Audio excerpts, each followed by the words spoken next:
ये देखकर और आपको बताते हुए कि जिन लोगों को मैंने अपने हाथों से ज्वाइन कराया था वो सब आज डायमंड बन चुके हैं safe show business.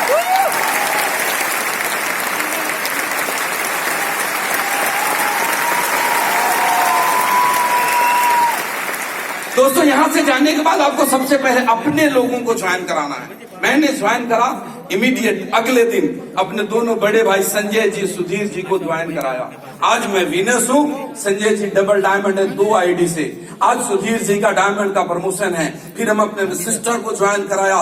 Paralysis attack होने के बाद भी आज डायमंड है। मैंने अपने सबसे क्लोज फ्रेंड प्रवीण सिन्हा को ज्वाइन कराया। और प्रवीण सिन्हा की बात मैं आपको बताऊं, आज हमारे सुपरस्टार हैं। आज हम सब लोग उनके लिए यहाँ पे इकट्ठा हुए हैं। आज ये स्टेडियम उनके लिए सजा है। आज ये स्टेज उनके लिए सजा है। और मुझे याद है आज से सालों पहले हम बहुत क्लोज फ्रेंड हुआ करते थे। बहुत करीबी मित्रता थी हमारे बीच।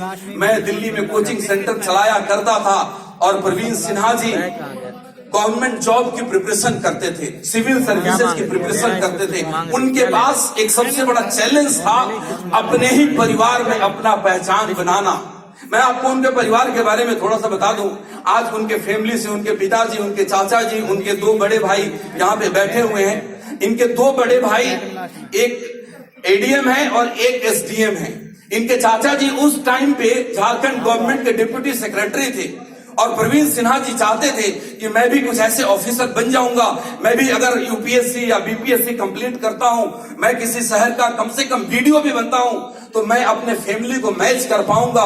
और इसी जद्दोजहद में दिन रात की मेहनत के बाद, पढ़ाई करने के बाद, कितने कोचिंग करने के बाद भी जब वो नौकरी नहीं मिली, जब उस लेवल को उन्होंने अचीव नहीं किया, तो अपने जीवन को बिताने के लिए कुछ तो करना पड़ेगा ना दोस्त।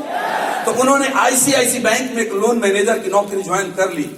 आईसीआईसी बैंक में लोन मैनेजर की नौकरी करते करते वो जिंदगी तो काट रहे थे, जिंदगी तो जी रहे थे, लेकिन अंदर से मलाल था कि कब वो दिन आएगा कि मैं अपने भाइयों के बराबर खड़ा हो पाऊंगा।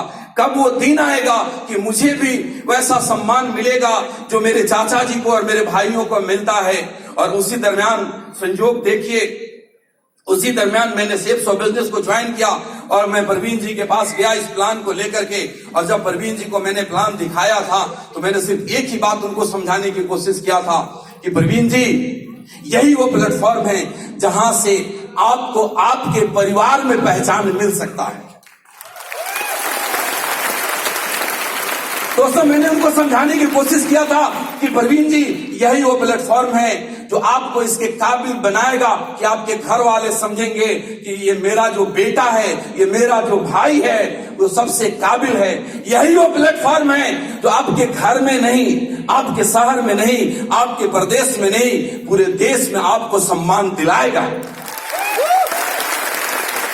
दोस्तों मैंने प्रवीण जी को समझाया था यही वो प्लेटफॉर्म है जहां से आपको सारे सपने पूरे होंगे, जहां से बड़ी बड़ी गाड़ियां आएंगी, जहां से बड़े बड़े घर होंगे।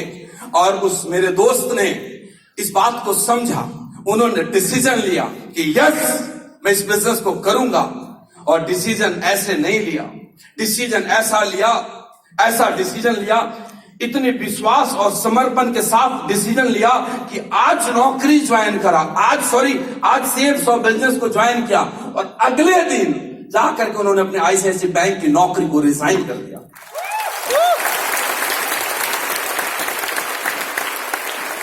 दोस्तों मुझे बहुत अच्छे से याद है कि जब प्रवीण जी नौकरी को रिजाइन करके आए थे, हमारी मुलाकात हुई थी शाम को। महेंद्र इनक्लेव में रहा करते थे, मॉडल टाउन 3rd पार्क में हम लोग मिले। और मेरे चेहरे पे एक सिकन थी, मैं कसमकस में था कि इस आदमी ने गलत डिसीजन तो नहीं ले लिया। मेरे को अंदर से डर रहा था। मुझे लग रहा था कि कुछ दिनों तक इनको अपनी नौकरी के साथ साथ सेफ शो को करना चाहिए था, पार्ट टाइम में करना चाहिए था। फिर भी मैं उनका हौसला बढ़ाने के लिए गया तो मैं क्या हौसला बढ़ा था, उस आदमी का हौसला पहले से बढ़ा हुआ था। प्रवीण जी ने एक बात बोली थी, मेरा सीना चौड़ा हो गया। प्रवीण जी ने बोला कि सर, अगर मैं 4 से 5 साल तक इस बिजनेस को मन से करूंगा, समर्पण के साथ करूंगा, मन लगा करके करूंगा, मेहनत के साथ करूंगा, तो अगले 4-5 साल में मेरे सारे सपने पूरे होंगे। लेकिन अगर मैं इस आईसीआईसी बैंक की नौकरी को जिंदगी भर भी करता रहूंगा तो मेरे एक भी सपने पूरे नहीं होंगे।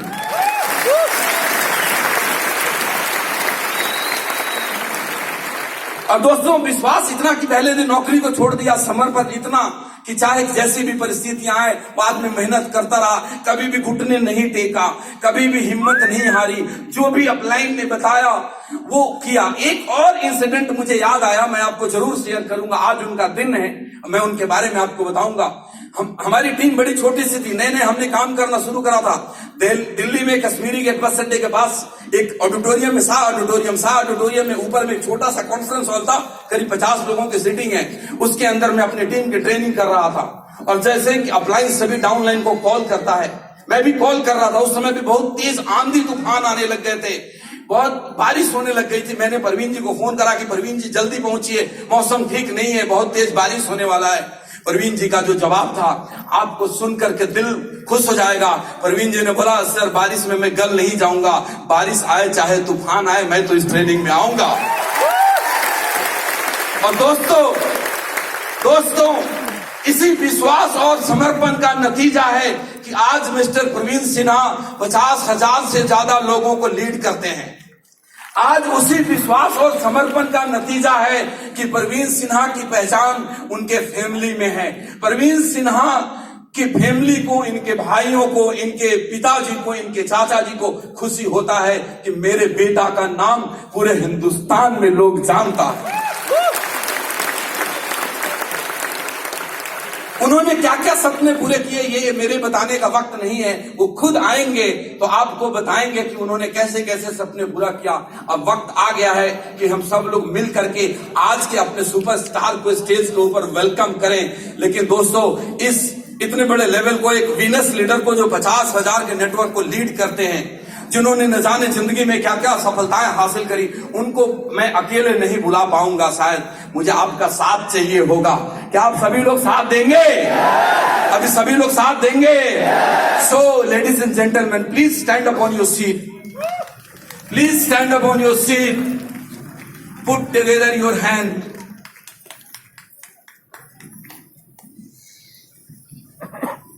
सो लेडीज एंड जेंटलमैन, आप सब तैयार हैं अपने वीनस से मिलने के लिए? सभी तैयार हैं? So ladies and gentleman, put your hand together to welcome today